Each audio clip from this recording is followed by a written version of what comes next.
Hello, this is Doug. I appreciate you checking out the video. This is like part 2. We're taking the front axle off of a Craftsman's mower. And if you saw the first video, we've got that all off there. It wasn't too bad. Where you had a couple, we're going to have to do some readjusting and all that kind of fun stuff. I had to figure out what to put on that, which is not stock, I'll just tell you that. But we did manage, you know, took 4 bolts off this thing.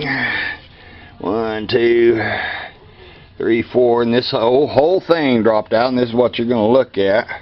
So, you got a note there right down here where this thing lines up.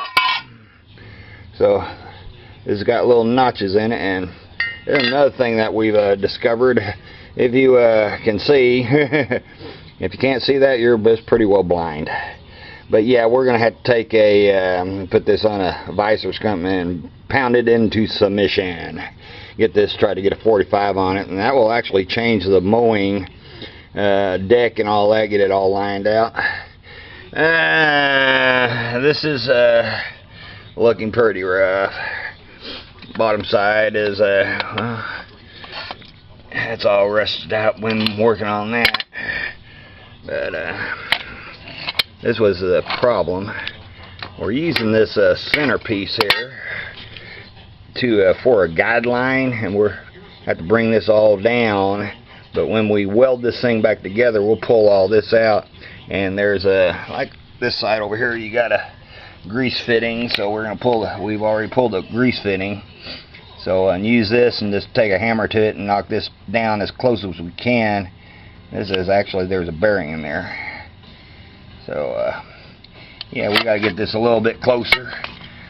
And one thing I forgot to show you is when this will be the side closest to the muffler.